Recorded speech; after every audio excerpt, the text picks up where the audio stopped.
السلام عليكم ورحمة الله وبركاته. اللهم صل وسلم وبارك على سيدنا محمد. يلا بقى نعمل أكلتنا المشهورة الكشري المصري.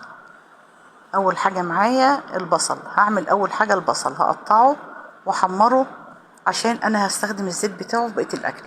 أنا بعد ما قطعته زي ما انتوا شايفين نزلت بشوية من الدقيق ومعلقة من السكر. الدقيق بيمتص المية اللي بتنزل اللي بتبقى في البصل وبيخليه يقرمش في الزيت. والزيت ما بيسودش على فكرة لما يبقى محطوط في دقيق. معايا دلوقتي الطاسة اهيت فيها كمية من الزيت. انا هعمل البصل اللي انتوا شفتوه ده على مرتين. اما اخلصه هستخدم الزيت في معايا ايه في الرز بشعرية وفي ايه وفي التسبيكة بتاعة المحشي. في نفس الوقت بقى الزيت البصل بتحمر. معايا كوباية من العدس بجبة هغسلها اولع عليها. ومعايا كمان حلة فيها مية للمكرونة. ومعايا شوية حمص الشام دول سلقتهم وجاهزين معايا. المكرونه مكرونه مشكله زي ما انتم شايفين.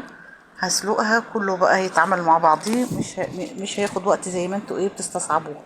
في كتير بيستصعب العدس الكشري ابو المصري. دلوقتي البصل ودي المكرونه بتتسلق والعدس بيتسلق. خلاص البصل اتعمل معايا واتحمر.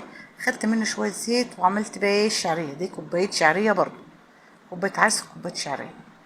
الشعريه في الطبخه دي اكتر من الرز. انا حطيت 3/4 كوبايه رز عليها واكني بعمل رز بشعريه عادي. بس الشعريه بتبقى اكتر في الطبخه دي. خدت شويه زيت برضو من اللي كانوا بتوع البصل وحطيت فيهم معلقتين توم وربع فنجان من الخل. وطشيته على التوم كده زي ما انتوا شايفين. ونزلت بالطماطم بتاعتي علشان اعمل التسبيكه بتاعت الكشري المصري. وحطيت كمان معلقه من الصلصه على الطماطم. وهحط بقى كمون والكزبره والملح. وهسيبها تتسبك. عايزاها تبقى تقيله سيبها تتسبك شويه. عايزاها وسط ما تسبكهاش قوي. وما تنسيش طبعا نص معلقه من السكر عشان الحموضه. وكمان هعمل معلقه شطه كبيره ومعلقه كمون وملح. واخد كمان معلقتين من التسبيكه اللي انا عاملاها هحطهم عليها وهسيبهم مع بعض. لو انت ناويه تعملي كشري من بالليل ممكن تنقعي الخل في توم. بيبقى ريحته زي اللي انتوا بتشوفوها في المحلات بالظبط زي ما انتوا شايفين كده. ودوبتها وحطهم في الازايز بتاعتهم عشان يبقوا جاهزين معايا. الصلصه التقيله والشطه. الرز معايا جاهز والعدس معايا جاهز والمكرونه والعدس بجبه والبصل. والصلصه كمان جهزت معانا. كله جاهز مره واحده. انا بظبط الطبق اهوت رز على عدس على مكرونه. كل بقى تبقى بالنمط اللي انتوا شايفينه ده.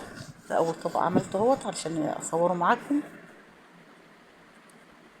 نزل بالبصل بقى العشق والمعشوق.